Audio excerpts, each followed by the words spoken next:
Thanks so much for tuning in to Reversing Climate Change. I'm the host, Ross Kenyon. We have two sponsors right now, Rainbow and Philip Lee LLP. If you give me a couple minutes, I'll tell you about why they are very relevant to your interests. So listen up. If you follow me on Substack or LinkedIn, you've probably seen me write for Rainbow recently. They have a very idiosyncratic approach to how science is commercialized and how engineering works within carbon removal.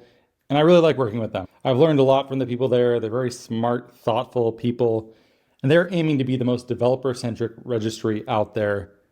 What's cool about Rainbow is how seriously they take field engineering experience. They aren't there just to write a bunch of detached rules about how things should work in the abstract and then let project developers figure it out. No, they are very serious about field engineering, about how operations actually work in the real world, and they take a rigorous yet philosophical approach. I'll link to those articles in the show notes in the sponsors section. You should check them out because it will give you a very good idea of why I think Rainbow is a very cool company and one that you should consider doing business with. If you are a project developer and you're thinking about which registry to use for your next project, you should absolutely take a meeting with Rainbow and see if there's a fit there. One thing to keep in mind that is often very important to the project developers that I've interviewed as a result of my work with Rainbow, doing customer discovery work, and just trying to wrap my head around the opportunities that they're seeing is how fast their certification process is. They typically quote around 3 months to issue carbon credits, which is very short. It goes by lickety-split for registries. So if you're a project developer, you're looking for a registry to use to certify and issue your carbon credits, take a look at Rainbow. Link is in the show notes. Thanks so much for listening. And I'd also love to tell you about Philip Lee LLP. I really like doing shows about the law. I think the law is such a fascinating part of our shared social life. It structures so much of it. It's badly understood by most people. And just structuring deals within carbon removal is hard. I'm talking grown-up deals here. Like when you're trying to put together an enormous package, complicated structuring, a lot of money changing hands, the stakes are high. You really do need a good lawyer. I'm sorry to tell you that if you are a startup out there in carbon removal, you're going to probably pay a fair amount of money to lawyers. There's just no way around it. Your choice is basically, do you get a bad lawyer or a good lawyer? One really cool thing I can say on Philip Lee LLP's behalf, well, one, Ryan Covington and I did a very fun show about how basically no one except for an elite few really know what bankability and project finance even mean. And he lays it out very clearly. If you'd like to go listen to that show, it's awesome and it's linked in the show notes. And also we end up talking about Ernest Hemingway a fair amount too. So it keeps with the tradition of reversing climate change. One also really cool thing is that they just won Environmental Finance's VCM Law Firm of the Year. They've won it 3 years in a row, 2023, 2024, and 2025. It's the only award for legal teams operating in the VCM, and they have offices in the US, Europe, and the UK. You should check out Philip Lee LLP. Thank you from the bottom of my heart for listening to this, and thank you to our sponsors. You really make this so that it's something that in a busy life with lots of competing priorities, I'm able to keep coming back and making more reversing climate change. Thanks so much for what you do. And now, here is the show.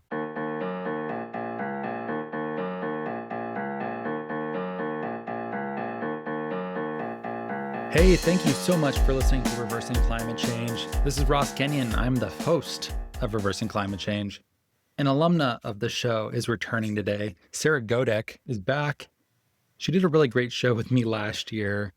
She and Grant Faber wrote a piece about carbon security and geopolitics that was really great. That made me want to do a show with her. And then the show ballooned into just like, how do we think about schools of thought with regard to global affairs, foreign relations, geopolitics.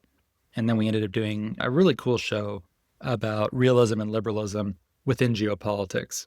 So if you haven't heard that, that would probably be a good first step, and the link is in the show notes. This episode is at least partially a response to the monologue episode I put out recently called How Carbon Removal Loses. It was about some of the trends around right-wing populism and domestic politics and how that influences climate policy overall. And if having the US as world leader pull out of climate politics means that other countries become a safe haven for climate companies and climate policy, or is that actually maybe not as durable as it seems? I analyzed several countries that carbon removal folks like to point to, such as Canada, the EU and various member states, and Japan. But I had left out China. And China is one of those places that people still put a lot of hope in, as an enormous economy, as a leader in its own right, that also has some really powerful realist motivations for pursuing a cleaner energy system. But I didn't have all of the detail here that I really would have liked in order to treat it with sufficient care.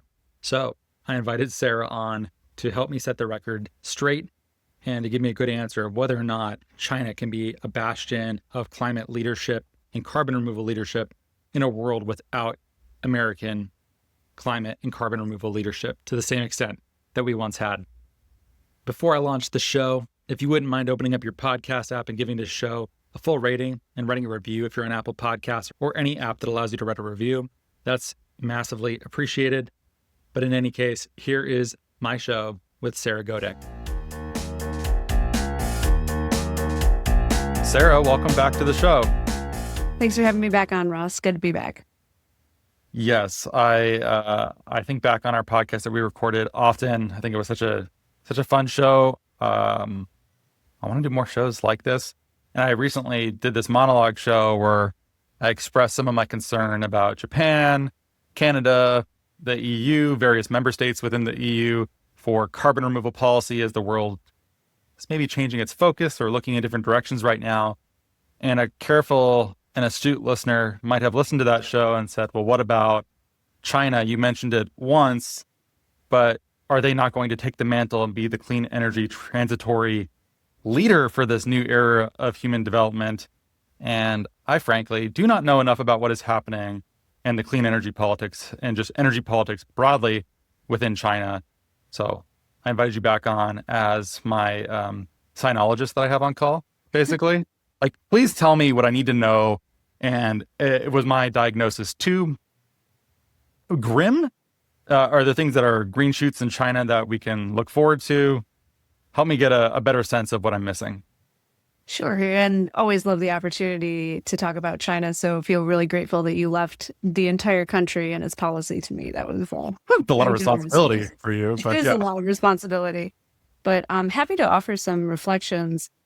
I definitely think it's a challenging moment for the clean energy transition. There's no doubt about it. Obviously, what we're seeing unfold across the world, you alluded to it in your podcast of sharing that, there's obviously some kind of Maslow's hierarchy of needs here where there's just a giant focus right now on energy security. But clean energy can be a piece of that. And that's obviously been a huge part of China's strategy as they've considered going from a world that relies on fossil fuels to what the future looks like. And you've seen them become a huge leader in their, what they call 3 new things, or a new trio of solar panels, new energy vehicles, and batteries.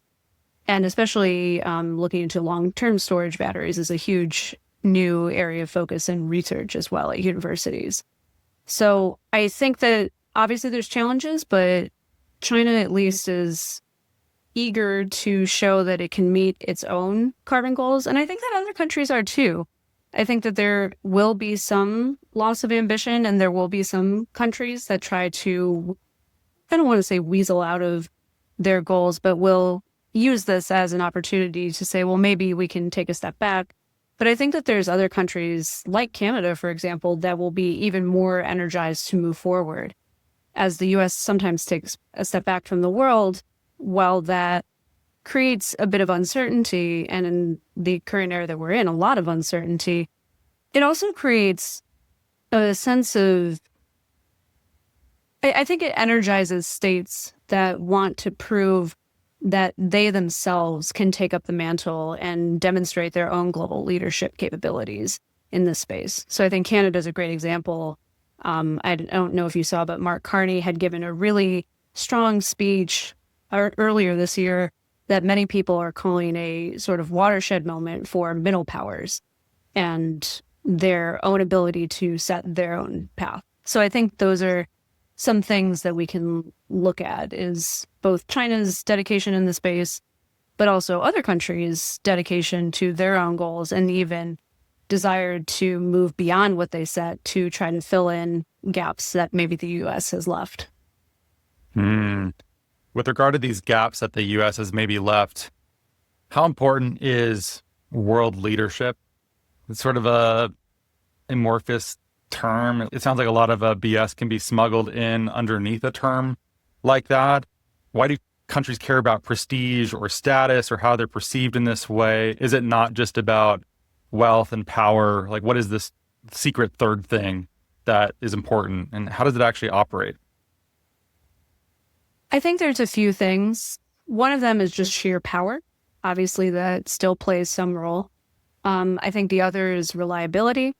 And then the third is capability. So I think this last piece is really important because we haven't really seen many actors that have been able to, in aggregate, replicate the role of the United States. I think the war in Iran is a perfect example right now where we're seeing a complete lack of leadership, and the United States in many ways is still calling the shots. And there's pushback, and there's world leaders that are obviously and rightfully pushing back against some of the actions that are being taken, some of which I believe personally are likely illegal under the laws of war. But I think at the same time, there's still a reliance on the U.S. to do something. Who is going to make the United States stop? And I think that that's the sort of intangible third quality, this sort of capability, where there's not really a credible actor in this scenario that can make the United States stop what it's doing. There are many actors that can maybe come together and try to pressure the United States into behaving differently, but we're obviously seeing a pretty emboldened United States under Trump's second administration that seems to feel, and seems to be the case, that they can just do what they want. So I think that's the intangible third quality that is very difficult for other countries to replicate, and that most of them may not want to. They might not necessarily want to say, hey, do something different. I'm trying to compare this moment to the war in Iraq that, granted, it was slower. There is more trying to coordinate among allies, trying to have this be like a multilateral military action. It wasn't a sort of surprise for everyone. And so there was more time to build and work the diplomatic alliance network and try to make things just kind of all come together. It didn't work. I remember, I don't know if I'll keep this in the show, but I remember my dad pouring the French wine down the drain in 2003 and being like, well, France is not supporting the U.S. in Iraq, so we're not buying French stuff. Remember freedom fries? Freedom fries, yeah, for sure. And so like the U.S. did have some amount of, its status was challenged, but it doesn't seem to have permanently negatively affected its standing in the world in a way that I can discern. Like the U.S. is still broadly seen as the world leader for technology and innovation, and for like ultimately what the U.S. says broadly goes internationally. And my interpretation of this is that it felt invincible. And we're seeing now actually that the U.S. Can really harm it by playing too rough, by being less reliable, by being unpredictable. Some of these things mean that your allies balk at you. They question whether or not the alliance is stable enough. The middle power stuff starts happening where it's like, oh, the U.S. is not going to be the stable anchor for trade agreements that we once had planned on. And I think Trump is operating under a framework where he thinks we're the U.S., we're the most powerful, we're the biggest, baddest people, and everyone's going to just fall in line because we're the U.S. And people are not behaving in the way that maybe he predicted, that they would just go along with it.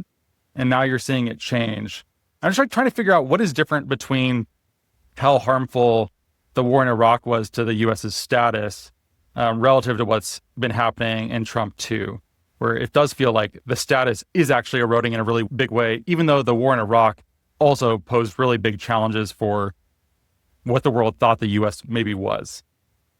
Well, I think what's important to remember about the wars in Iraq and Afghanistan was that the place from which they started, which was widespread approval, 99-1 in the Senate to make a declaration of war. There was a declaration of war to begin with. It was something that had gone through a process, had pretty widespread public support because we had been attacked. That was the sense in 2001 was after 9/11 was that we are under attack. And I think that's why you saw broader support, not perfect, but broader support from our allies, specifically NATO allies, because there actually was an attack. We were attacked. And there was a sense that global terrorism was a serious problem that had the potential to seriously disrupt not just our country, but other countries. So I think that that fundamental state of affairs in 2001 and the years that followed made it a very, very different landscape from what we're now seeing with Iran, in which we were not attacked on American soil. And we have launched a campaign that does not have congressional approval and does not have public approval. So I think that that's why the conditions, especially the pushback we're seeing from our allies, is so fundamentally different. And I think with respect to Trump, there was a sense, I believe, in the Trump administration that they thought this would be fast. They thought that this would be like Venezuela. And there are decades of war games that U.S. generals, U.S. military infrastructure gamed out through tabletops and saw that many of the things that we see happening are exactly the things that they expected to happen, that Iran had said they would do. A lot of this is not necessarily a surprise, but I think you start to get into a situation where the most accurate information is not necessarily making its way to Trump. There are many people who are surrounding him that may increasingly be telling him what he wants to hear because that's who he chooses to surround himself with. And that just creates a classic dictator problem in which the information you're receiving is very different from the actual reality. And so that makes your ability to make good and accurate decisions that accomplish the goals that you're trying to achieve much more difficult. The generous interpretation of these events, too, is that it's confusing because it's meant to be confusing. Contradicting it means you can... I've called it like a southpaw quality. Like you don't exactly know where the next blow is going to come from because it's very unpredictable, but it's also possible that there's just not a really well thought through plan either. This is maybe, oh, go ahead. Yeah. Mm-hmm. Oh, I was just going to say that, I mean, it's a classic case of, oh no, my war plans didn't go how I wanted them to, said everybody ever. And I mean, once war starts, and it's challenging because they're not even calling this a war, even though it basically is one. And it's really challenging because once it starts, things start to spiral in all of these completely unpredictable ways insofar as it's really challenging to know how one effect will trigger on next order knock-on effects. And so that's, I think, what makes war so challenging and why the fog of war arises is because you can predict human behavior to a certain point, but you start to get into really crazy complexities. I mean, these are some of the things that AI in a military context is being used for, is to try to better model some of those second, third, fourth, fifth order effects. But it really does get into a situation where you have to make decisions based on all of the available information in the moment going forward. But that's going to look very different from how you imagined it when you first set off on this adventure, so to speak. Oh, yeah. All of the second, third, fourth order effects that we're seeing, and we certainly haven't seen the end of it, but rising energy prices create problems for incumbent governments and leaders everywhere. That becomes like kitchen table issue that's really impactful and bad. Also changing how the war in Ukraine is being conducted and how sanctioned Russian energy assets are, and that changes the calculus for various things too. And then you have unpredictable things like Zelensky being involved with Gulf states bringing drone warfare expertise over there, and how does that change? And then you have Marine Expeditionary Forces from East Asia going into the Middle East and leaving Taiwan less covered than it would otherwise be. And how does that change Taiwan? And what does it tell China about how the U.S. will behave in a potential reunification event with Taiwan? How exactly would that play out? I cannot string all these things together because they're ongoing and they're like really complex. But I imagine this probably is changing the like tabletop wargaming dynamics of how Taiwan would play out for China and how they're thinking about that. And, or maybe not. How is it impacting Chinese leadership? Have you seen anything that you're able to share? I mean, these kinds of events are great for Chinese military strategists because it gives them a really great window into U.S. military behavior. That being said, I do think that U.S. military behavior probably looks somewhat different these days under Trump 2.0 than it might in a traditional scenario. So I think that there is a little bit of variation there. But at the same time, it provides invaluable insight into the kinds of weapons we have, the ways in which we're willing to use them, what kinds of tactics we use to affect certain military goals.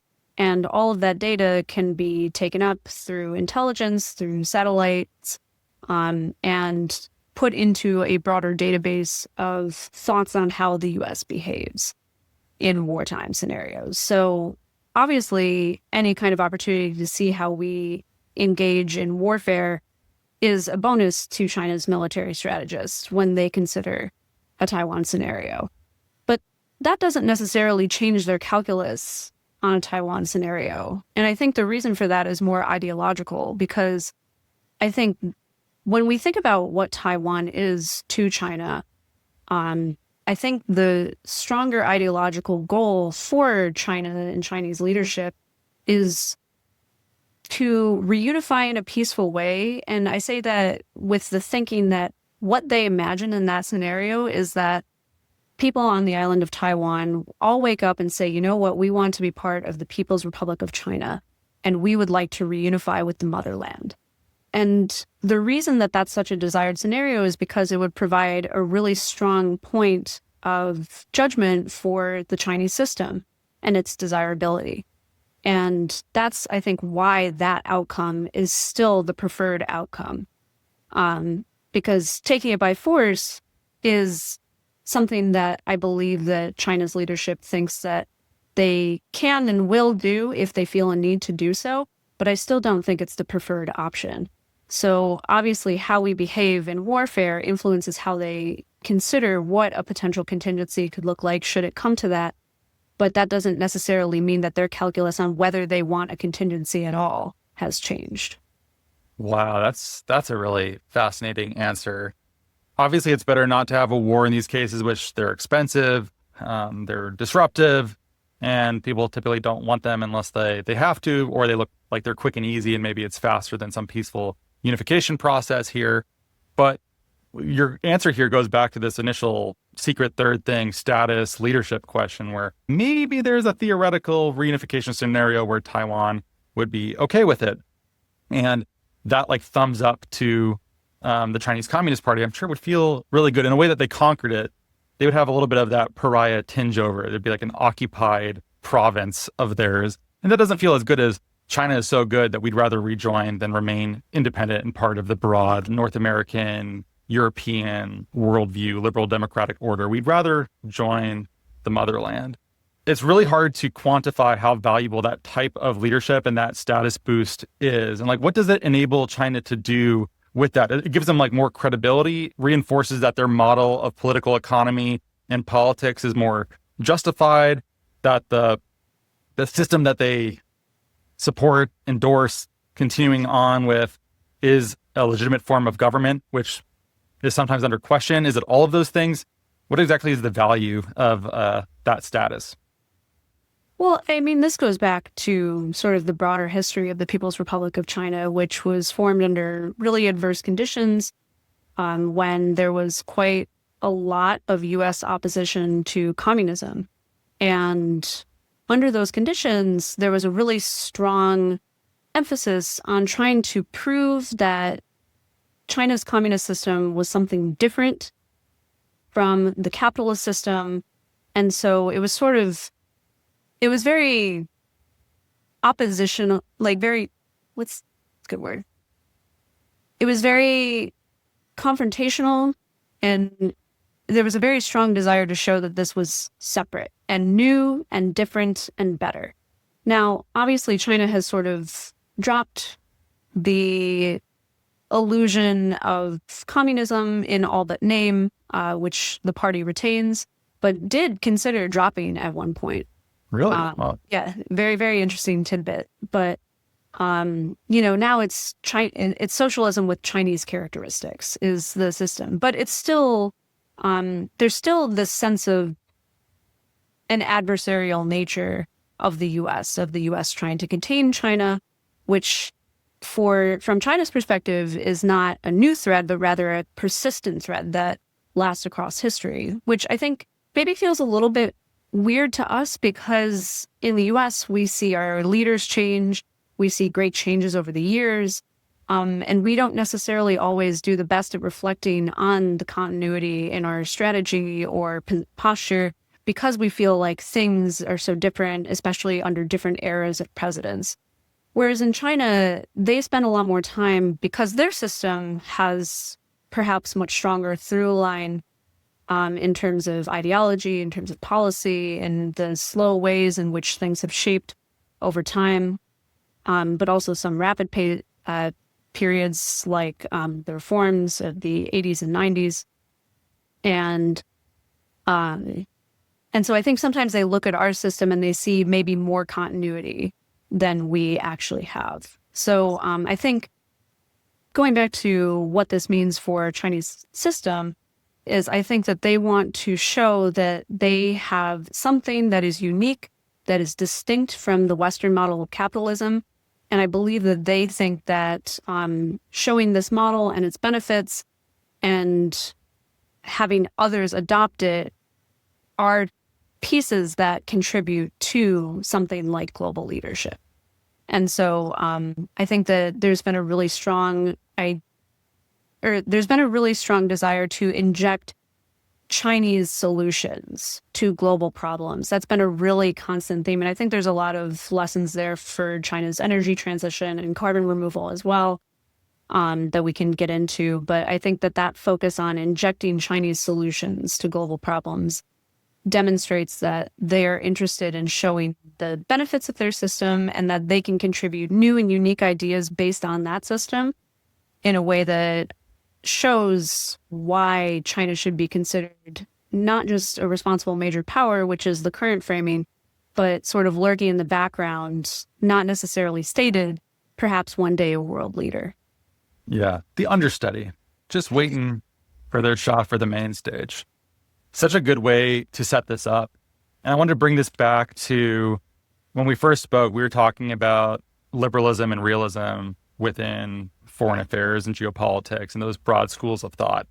And the way that I understand how the U.S. is positioned here, and from Trump's perspective, the Biden administration and Democratic presidencies tend to have a liberal geopolitics that does not suit the U.S. In fact, we are an oil and gas superpower, and we are throwing ourselves under the bus by clean energy politics that, we don't have aluminum and rare earths to the same extent that our rivals do or China does.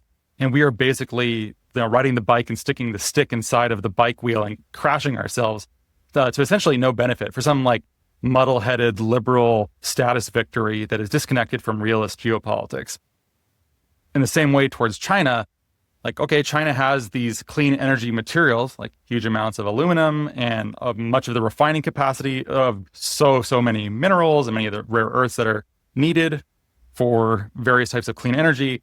And there's a question here of how much of China's support for the clean energy transition is a liberal orientation of, oh, look, we are doing this because it's the right thing to do, and how much of this is just realistic because they have coal, as you've noted, but not a lot of oil and gas. And clean energy is a way for them to have exports and to secure their own energy needs. And even from a purely realist geopolitics here that doesn't care about any sort of abstract values, they're just needing to do this because it's the energy that they have available to them. So how are we meant to understand what is driving Chinese energy politics? That's such a good question. And there's so much that goes into it because there is the energy security element, which I think personally is the most important. But then there is also the desire to be a global leader.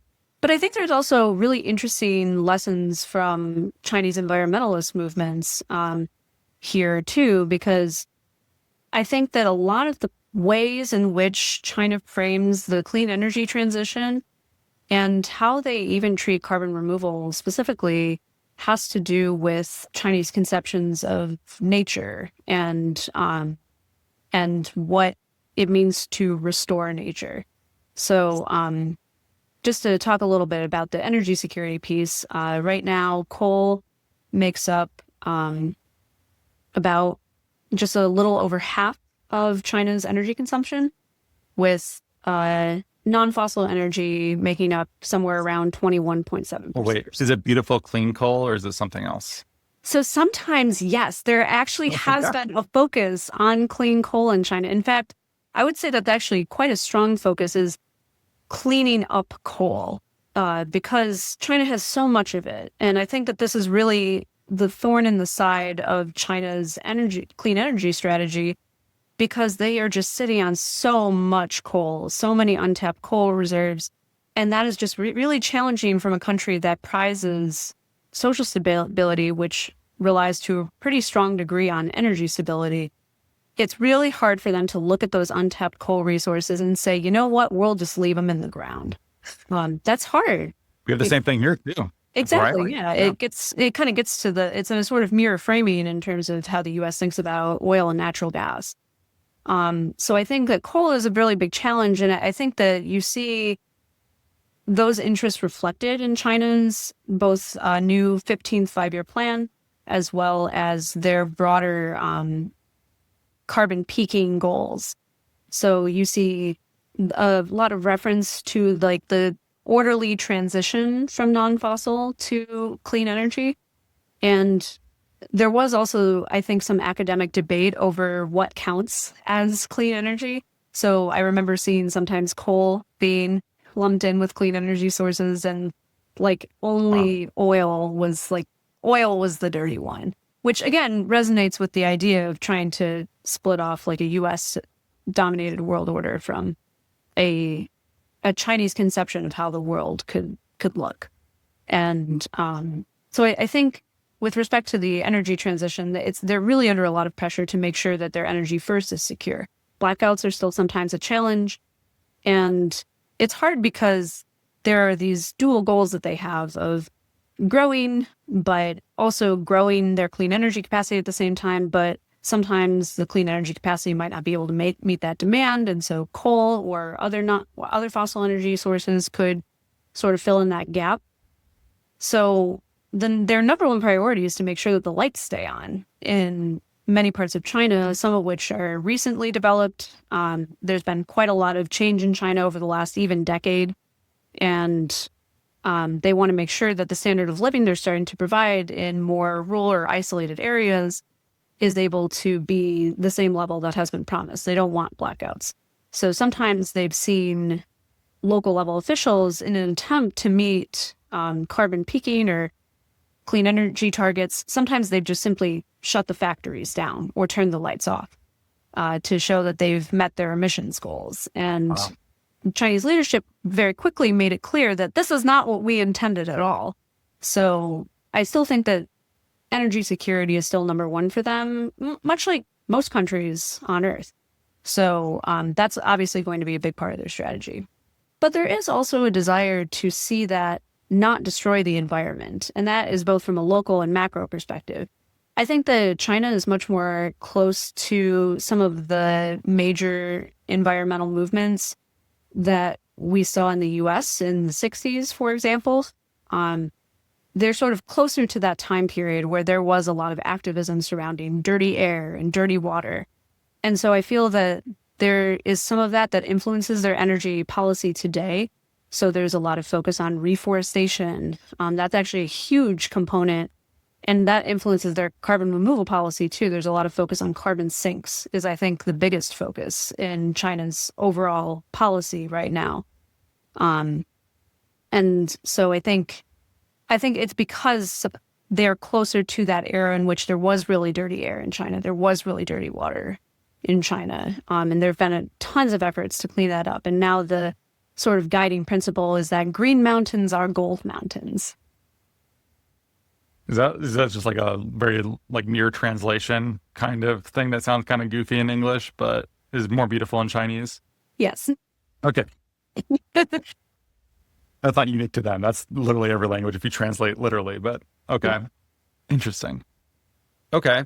Two big nested questions for you. One, are we going to see more carbon removal specific policy and events and competitions like the Tencent deal that is recurring in China right now? That is maybe a nice opportunity for carbon removal companies that are seeing opportunities around the rest of the world vanish or be pushed out further in time or shrinking. And then secondarily, gosh, this could take us all the way through to the end of the show pretty much. With the US pulling out of the UNFCCC in Paris and things like that, is there a chance for China to replace the US in terms of being a world leader, if not generally, at least with regard to climate policy? Is that a powerful enough status that they hold on to right now that they could generate enough commitment to these goals that it could replace what the US once provided for world order? Like, is it possible for them to do that? Sorry, those are two enormous questions. Good luck. No, they're both good questions. Those, Okay. I think, are kind of the two key questions that I was excited to address today. Because one of them was about prizes and like apps for domestic policy. And then the other was on, will China replace US role on climate policy? And I think that those are both really great questions. To talk about the prizes and the landscape in China's domestic carbon removal policy, I definitely don't think that the world will likely be able to count on China in this regard. So I think what is really unique about the Tencent policy is that Tencent as a company, which for those who are not familiar with Tencent, it's a massive Chinese company that runs WeChat, which is the proverbial Swiss Army knife app of China, in which people make reservations, talk to their friends, post videos, post articles, post academic articles, watch videos, book movie tickets, do banking, pay their friends. So it's like, imagine if you had Facebook and like academic journals and YouTube and Venmo and Eventbrite and movie ticket apps. Like imagine you just have all of these apps and services all rolled into one giant app that everyone uses for most activities, at least many activities. So obviously it's quite a famously wealthy company. So they have made a commitment to reach carbon neutrality by 2030. That's a pretty aggressive timeline. And so I think that's partially why you see such a focus for Tencent on their Carbon X prizes. So they have finished the first round. Those winners were announced a couple years back. They just announced the top 30 for Carbon X 2.0 in, I think, October of last year. And they're now going to be moving forward soon with the deadline for applications for infrastructure for Tencent's, I think, Shenzhen campus. Yeah, I think there's Shenzhen campus. So they are accepting applications for either carbon neutral or carbon negative building materials for that campus. So I think the campus is maybe about 30% complete. I saw one statistic, but they still have quite a long way to go. And they're obviously interested in incorporating more players. I think what's interesting between the first prize and the second prize is that the first prize was only Chinese companies and entities. And in the second round, they brought in that to have a more international scope. So you see a ton of US companies on there, some names like Octavia, Heirloom, very familiar names. And so I think that that's a really interesting shift because I think it highlights two things. I think it highlights Tencent's expanded ambition, but I think it also highlights the fact that Chinese companies and entities alone are insufficient to meet that demand. So I think that that piece is key because there are some Chinese companies that are doing really great work. I was looking at some of the projects and feeling pretty excited about some of them. There's some unique processes. There's a 1,000-ton level DAC demonstration that China University of Petroleum in Beijing has applied for under this prize. Grant on them. You're like, Grant, go moonlight and go diligence all of these Chinese companies. Come figure it out. Due diligence in China is a whole other animal. Yes. But I mean, there's capture materials, there's mineralization, biomass, solid liquid air capture, all kinds of projects from Chinese entities, a lot of universities, which I find that to be encouraging, because that means there is likely some level of government support in the form of projects or demonstration projects. But what's interesting, as I was going through this and looking at some of these entities and looking through China's energy policy, clean energy policy, and carbon removal policy, is that there's not really a great home institutionally for carbon removal. There are companies that have committed to net zero policies. Another is Sinopec set a goal for carbon neutrality by 2050. China itself has a carbon neutrality goal for 2060. But policy doesn't really put carbon removal as a really big piece of that. And I think there's a couple reasons for that. The first is that there's not a great home for carbon removal in the ministries of China's government. So I was looking, and there's a few different places that it could live. But I think probably the most likely would be the Ministry of Natural Resources, which handles forestry, but also has a couple other geological bureaus or centers that I think will be likely involved with sequestration efforts and like permanent storage. But there's also some of it that falls under the Ministry of Environment and Ecology, which handles the air side of things because they handle air pollution, for example. But there's also the National Development and Reform Commission, which manages China's development plans and like action plans for peaking and emissions. But then there's also the Ministry of Foreign Affairs, which handles the international engagement side of things, which I think is a challenge for carbon removal, because that means that some of the policies that are going to govern this technology ultimately will be split across multiple agencies with disparate stakeholders who have different goals at each of them. So I think that's one challenge for carbon removal policy in China, is that it doesn't necessarily seem to have a great centralized home. Maybe Ministry of Natural Resources is maybe emerging as one that would be a little bit more centralized, but still influenced by those other ministries, which makes it a bit of a challenge in terms of just lobbying for your own desires and goals. But there are a lot of universities widely spread across China, also in Hong Kong, that have great projects that they're clearly pursuing. And that probably indicates some level of government support through the demonstration efforts. So I think it'll be really important to see what comes out of the 15th five-year plan. Right now, all we have is an outline.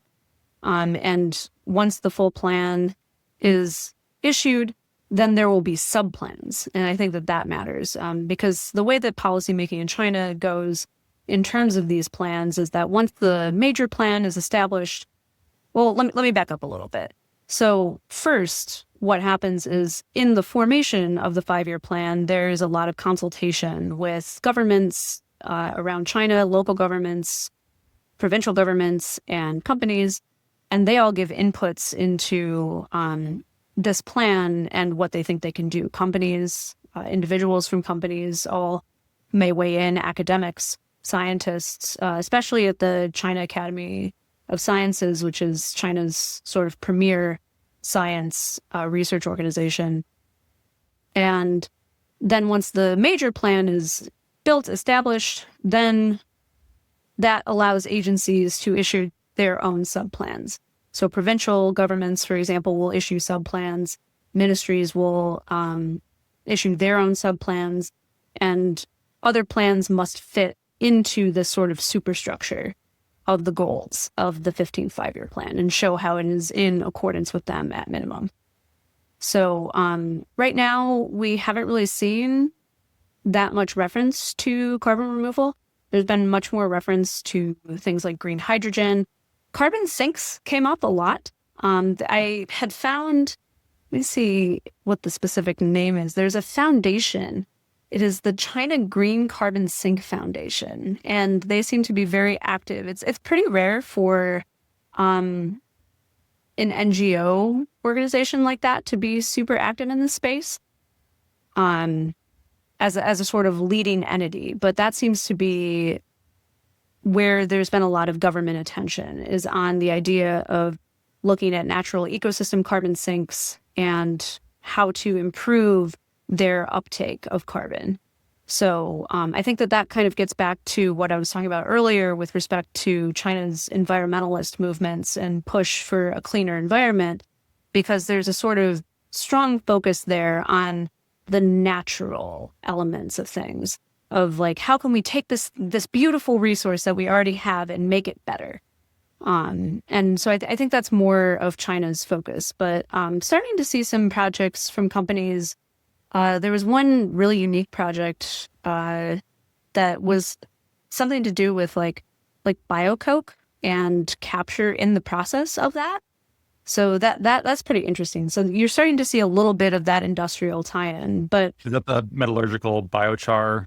Is that what that is? Biocoke? I imagine that's just like a new term for it. They keep coming out with new terms for it. I can't keep up, but yeah, it's something to do with the steel making process. I imagine it's the yeah. same. That's cool. They're making biochar then, but it's metallurgical coal. Yeah, so it was a project from Beijing Forestry University that is in the new round of the Carbon X 2.0. So seeing a lot of science, but I think that we won't necessarily expect really big policy from China on carbon removal. And I think it's one of those things that will be sort of operating in the background. And that kind of gets me to the second question that you posed, which is, will China replace the U.S. role in climate policy? And focusing on the carbon removal piece of it specifically, I think what's challenging here is you're starting to get to the question here of whose responsibility is carbon removal? And China sees itself as responsible for reducing emissions, certainly, and for making sure that it compensates for its historical emissions, maybe.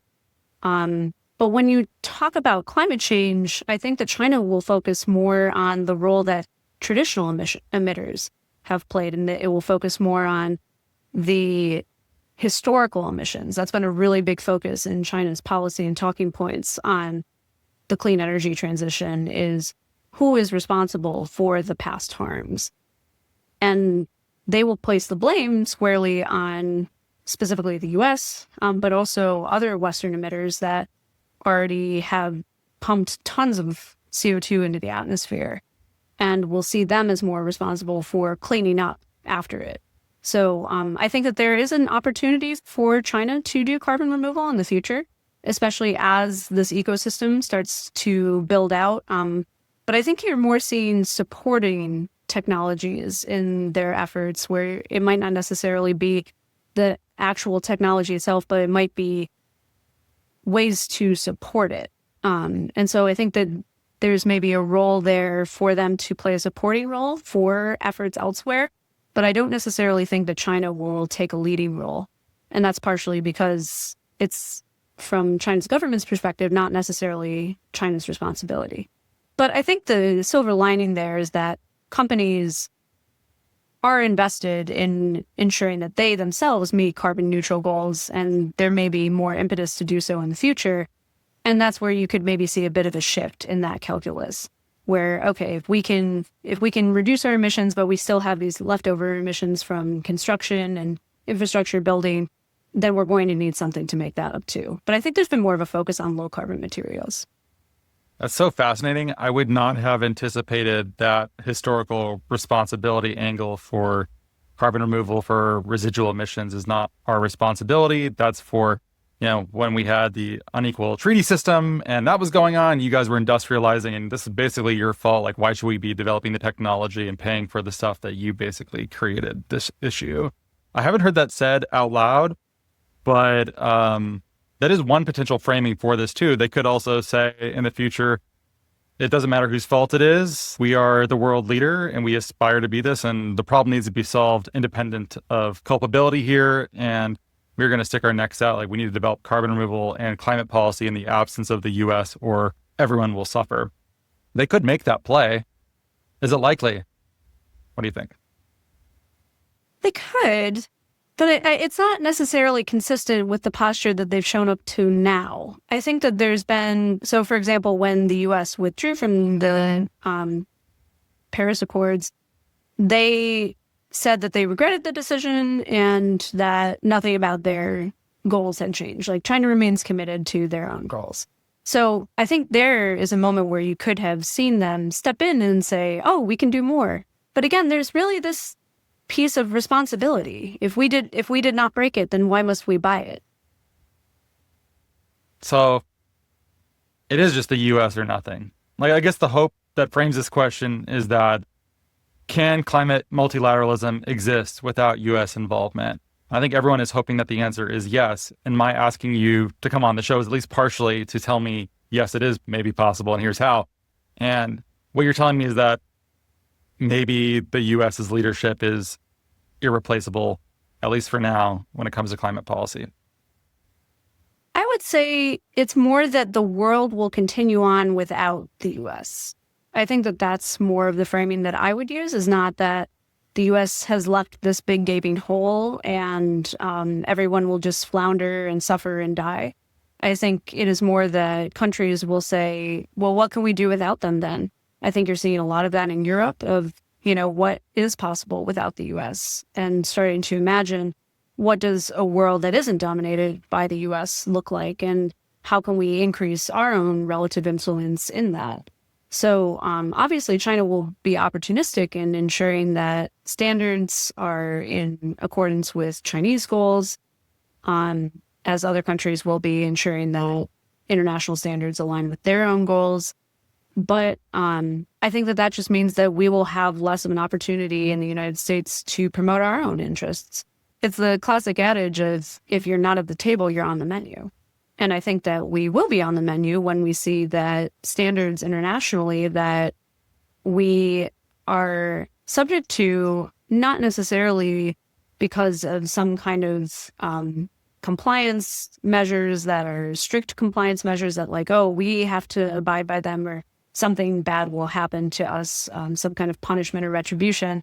I think it's just that we'll be left out and the world will move on without us and we will become more isolated as a result if we continue this current course.